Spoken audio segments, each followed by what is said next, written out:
Hey,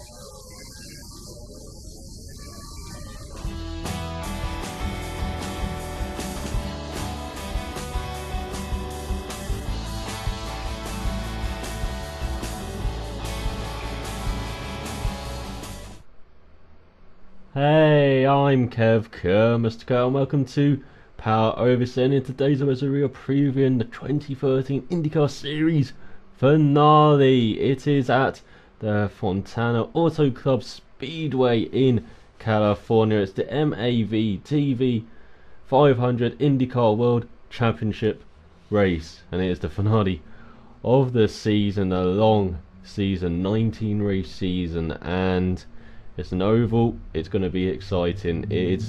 We've already seen this year how almost every race has had an entertaining aspect to it. Sometimes for the wrong reason, but mostly for the right reason. And so it's going to be interesting to see what happens in Fontana. Maybe it could be like last season when we had Ryan Hunter-Reay and Will Power going head to head in the final race, and they once again, Will Power was the bridesmaid as he made a mistake early in the race, and Ryan Hunter-Reay just held on at the end there to get enough points to clinch the championship and become the first American champion since Sam Hornish Jr. in 2006. But this year's championship, heading into it, we've got Scott Dixon in the Chip Ganassi car, leading on 546 points, 25 ahead of Helio Castroneves in the Penske. In third, Simon Pagenaud, 491 points, not quite safe in that, with Justin Wilson 460 points behind him, but he's only got 3 points ahead of Marco Andretti. Ryan Hunter-Reay is going to relinquish his crown tonight. He's got 446 points, just 2 ahead of Will Power, who is an old title rival from last season. On 418 points is Dario Franchitti, and we wish him well on his recovery after a horrendous crash in Houston. Just 1 point ahead of James Hinchcliffe, but he will finish behind Hinchcliffe as he always gets points in IndyCar. You get 5 points for just turning up. Charlie Kimball is in 10th with 406, 361 points for Tony Kanaan, who's going to Chip Ganassi next season, 351 points for Sebastian Bourdais, great recovery from his Dragon Racing team in that second half of the season. EJ Viso, more about him in the news, with 340 points, just 2 ahead of Joseph Newgarden and Simone Di Silvestro. Great weekend in Houston for the KV Racing driver. Takuma Sato, 309 points and 16th, what a fall he has had in the second half of the season. Graham Rahal, 304 points, Ed Commenter 292, James Stakes 285, Rookie of the Year Tristan Volche 257, 230 for Sebastian Saveja, and 222 for Oil Servo, who's going to be in that Panther car for maybe the last time definitely this season, maybe even for next season. Mike Conway has 185 points in 23rd.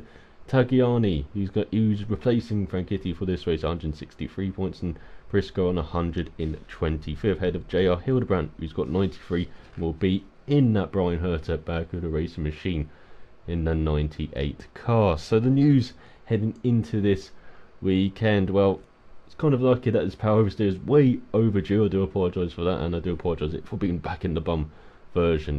If someone has a week off, where I live, I can't get into the spaces where I normally record this, so yeah, I've gone back to the bum version just for this episode. But yeah, lots of news as you would expect around the season finale. Let's start first with the 2014 calendar. It's only going to be 5 months long, from the 30th of March to the 30th of August. It's going to start again in St. Petersburg, Florida, and it's going to end again in Fontana, and it's got 18 rounds with 3 double headers, again the same 3 as this season at Detroit, Houston and Toronto. I remember that finally. But there's been a few switches in the calendar. We've got Milwaukee, who's coming in August, I believe, a bit later than it's normally been on the calendar. And we've also got Houston going forward into June, hopefully being a couple of night races compared to this season. We've also seen the loss of Baltimore and Sao Paulo from the calendar, 2 popular streets, so it's had the 2 best races, I believe, this season. But unfortunately, the funding wasn't there for the Sao Paulo race, and they couldn't fit in the Baltimore race. There's so many conflicts due to this new calendar, which is going to end on Labor Day weekend, and it's only 5 months long, as I said. But Mark Miles has his previously said wants to have a winter series, so maybe there will be some space filled in the winter with that. We have to wait and see with confirmation of that series. Also, Dario Franchitti, as I said, recovering from that crash in Houston. He had a second surgery on his ankle, but he's been released from hospital and is recovering at home in Indianapolis. For this race, we've got a couple of ringers. Of course, we've got Alex Tagliani replacing Franchitti, and he ran really well here last year in the Barracuda Brian Herter racing machine until late in the race when I think he hit the wall, and so yeah, he dropped back. AJ Allmendinger in the number 2 will return for this race, obviously trying to help Henrik Kashineva's up there along with Will Power, and so yeah, he's going to have his final go in the number 2 car before Montoya takes it over next season. Driver moves and sponsorship moves as well. Sebastian Bourdais has moved to KV Racing next season. Great result for the French driver. He's had a great year with Dragon. Well, it didn't start well, but it got much better now. And so, yeah, great to see he's in what I believe would be a better seat than Dragon, and hopefully you can see him up there a bit more. Even though I say that, KV haven't had many podiums. An Indy 500 win, of course, with Canon, and with Diesel Fish they got a second. So yeah, he's actually even got more with Dragon this season. So hopefully, you know, it is a more consistent car though than Dragon have been this season. So this leaves James Hinchcliffe, who was kind of the kingpin we thought of this driver market for 2014. Well, he's going to stay at Andretti. Unfortunately, he's lost the GoDaddy sponsorship, as GoDaddy trying to kind of pulling out of IndyCar and kind of consolidating their backing of Danica, it seems, in NASCAR. So instead of seeing the GoDaddy green black livery next season, we're going to see sponsorship from Honda Canada, and this coincides with Andretti expected to announce they're going to be having Honda as their engine partner and going to be the main Honda engine partner next season, of course, with Chip Ganassi switching to Chevy Power. So that's going to be interesting to see what Andretti and Honda can do next season. We've also recently seen that HP is off the Simon Pagenaud car next season. No more sponsorship from HP, and that's been a long association. It's also been associated with Dragon, so that'll be interesting to see. And finally, EJ Viso. Interesting what's happened to him. Apparently he called in sick, so he's not here at Fontana, and he's been replaced by Carlos Munoz, who came second at the Indy 500 this season. And you know, he won here at Fontana last season, so he's caught in Indy Lights, so he's quite handy around this place and around the big ovals. But yeah, Viso, there's been lots of rumours flying around. I've seen rumours saying that he's had bad food poisoning, that he just didn't want to race, and you know, quite pathetic excuse, but I don't think that's the real one. The most likely I've seen is that there are problems in Venezuela with some money that has appeared from nowhere, sponsoring Venezuelan drivers abroad, such as Viso, such as Zaneri, who's been in Indy Lights and GP2, and you know, Gonzalez as well, maybe even Maldonado as well in F1. So yeah, they're investigating that with their sports minister, and yeah, it's going to be interesting to see what happens to that situation. That could really affect Viso as well for next season, and obviously didn't leave Andretti very happy about that as well. So yeah, whatever happens to Viso, it's going to be interesting to find out what actually did, what happens to that Venezuelan as well with all the money, and see what happens with the consequences from that. So that's the news, that's the stands going into the season finale. Let's talk about some track facts now.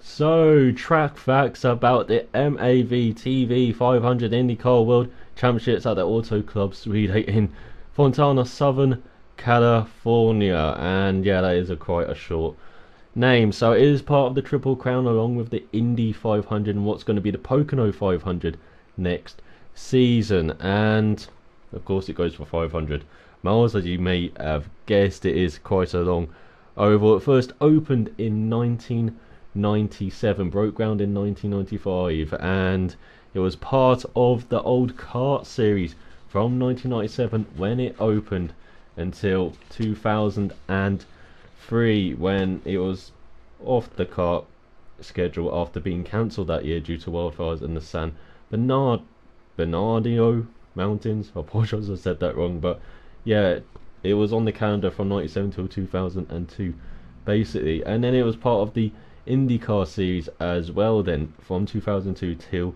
2005, when support for the event kind of dwindled a bit. It returned last year though, with of course Ed Carpenter and Ed Carpenter Racing winning the race, a second win for Ed Carpenter in IndyCar and his first for his own team in that last event. But as I said, it was mainly about that title battle between Ryan Hunter-Reay and Will Power, and Will Power crashing out earlier as I said, and then Ryan Hunter-Reay really clinging on to the points despite fast guys such as Sato, and you saw Hildebrand as well up there on occasion. You saw Tagliani, and then you saw at the end Castroneves on fresh tyres, bit of a gamble from the captain, you know, on strategy there, and Castroneves catching fast, and then of course Sato crashed on the last lap, and so Hunter-Reay managed to cling on. But previously, who won the first event in car? Well, it was Mark Blundell, the former F1 driver, on for Pac West Racing in their Reynard Mercedes after 250 laps and 3 hours. And then we had Jimmy Vasser win for Chip Ganassi Racing, Adrian Fernandez win for Patrick Racing, then Christian Fittipaldi for Newman Haas, Cristiano De Mata for Newman Haas, and Jimmy Vasser for Team Rahal in 2002. Sadly, in 1999 event, the season finale was marred by the death of Greg Moore, the really hopeful young Canadian who was going to drive for Penske the next season, when he had a fatal crash at the circuit. It was a terrible crash indeed. And in for IndyCar, we had Sam Hornish Jr. winning the first 2 events with Panther Racing in 2002-2003, Adrian Fernandez again for Aguri Fernandez Racing in 2004, and then Dario Franchitti for Andretti Green Racing in 2005 won the event. But also in Southern California, there's also another oval which had a name here, and from 1970 to 1980 it was the Ontario Speedway, and it was a race that was held at the Ontario Motor Speedway in Ontario in Southern California, and Fontana was built around 4 miles away from where this track used to be, and the track opened in 1970 and closed in 1980 after financial trouble. And so in those old days at the old Ontario Motor Speedway, we saw Jim McElrath, I do apologise for pronouncing one, but winning for AJ Foyt. Then Joe Leonard, Roger McCluskey, and Wally Darnbach Sr., Bobby Unser, AJ Foyt, and then Bobby Unser again. Then a couple wins for Al Unser, then a couple wins for Bobby Unser as well before sadly the track closed. So Bobby Unser getting 4 wins at that old Ontario Speedway. But the most wins on this Fontana circuit does seem to go to Fernandez with a couple, and Sam Hornish Jr. with a couple wins as well. But yeah, that is the Fontana, or the Auto Club Speedway in Fontana in Southern California, and it is a 2-mile track. It does have 250 laps. It is going to run quite long. It does have the record for the fastest race on record, I believe, at the moment, with 207 miles per hour, the average speed for that 2003 race even for Sam Hornish Jr. And he also had the closed circuit record as well with Gilles de Ferran in 2000 in his Penske Reynard Honda, and he got a lap time of around 20 seconds, but the speed was calculated 237 at first, but with the way kart measured their tracks differently to NASCAR and IndyCar, it wasn't a 2-mile track, it was a 2.029 mile track, and so the average speed gets up to 241 miles per hour for his qualifying effort there. And this was ahead of Mauricio Gugelmin's effort before the 1997 event, where he did the track in around 232 miles per hour. So I'm not sure we're going to approach those speeds in qualifying or the race, but you know, it is going to be a very interesting race at the Auto Club Speedway. So those are some track facts about the circuit. Let's do our last predictions of the season.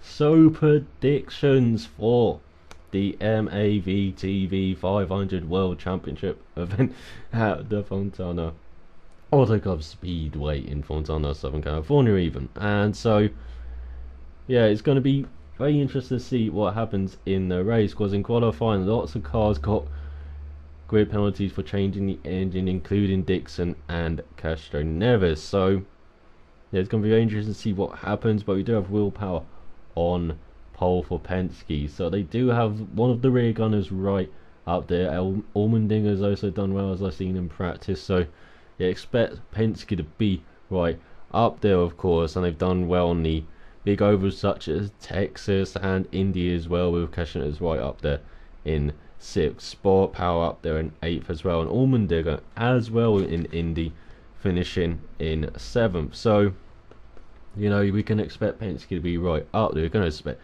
Chip Ganassi to maybe be up there as well. They've got a bit better on these ovals, at least they got much better on the street courses as well. But yeah, it's been an interesting stat I found around the oval finishes, and between the top two, Harry Neves has an average oval finish of 5.4, Dixon has 11.8, and the best, Ryan Hunter-Reay with 3.64, Andretti. So yeah, look for Andretti to get right up there in the mix for the win, maybe disrupt the rear gunners for these two championship contenders, Tagliani and Allmendinger and Power. But I do expect Neves to finish ahead of Dixon in the race.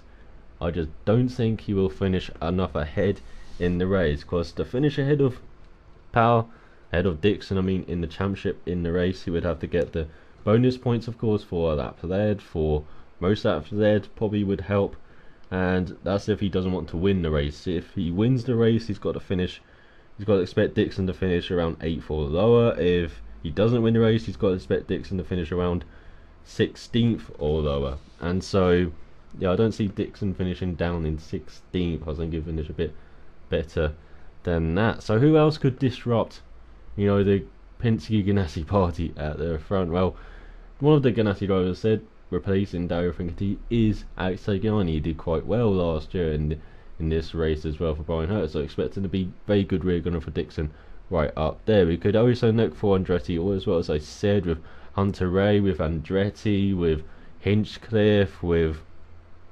Munoz as well. And Munoz really is the kind of dark horse, the kind of wild card in this race, because we know he does really well around these tracks. We just don't know how much of a play he's going to be in the race, if he continues this pace through the race, or if he just, you know, really gets up there and really disrupts the front runners. Of course, look out for Ed Carpenter, the only guy who's won around here previously, which was last year. So yeah, look for Ed Carpenter, always does well on the ovals, Ed, and you know, it's a shame that he can't really drive the street and road courses that well. He has improved a lot, but he's not quite up there to get into top 10s at the moment.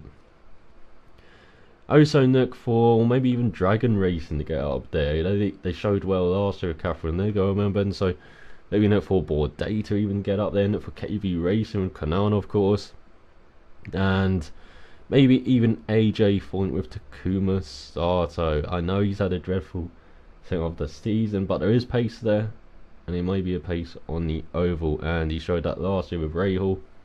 Mananigan, yes, he did crash out on the last lap, but if he doesn't crash out, I do expect him to get a strong finish. And of course, my last pick is going to be Joseph Newgarden, Sarah Fisher Hartman Racing Machine. Always qualified well at Indy last season, and he did quite well this year, even though he had problems which kind of ruined his race. But he always seems to do well in these ovals. Finished top 10 in Texas, you know, he's finished just outside the top 10 in Milwaukee, finished down in 15th in Iowa, you know, but you know, he's got the pace around the street courses. I think he's got some good pace around the ovals as well, as he's shown in the past, and always seems to kind of run well, at least in stretches in the race. So expect him to be at least up there for a bit, or you know, if he drops down a bit, maybe even get a top 10. So yeah, Joseph Newgarden maybe be at the dark horse along with Munoz, which is going to be really interesting to see. And that was my last preview of the 2013 IndyCar Series season. I'll be back with a review, and I'll be back with the very delayed Japan Grand Prix review as well. I do apologise for that. I do apologise for this being very last minute preview of this IndyCar Series finale. But till the reviews Thanks for watching. So till then, cheerio.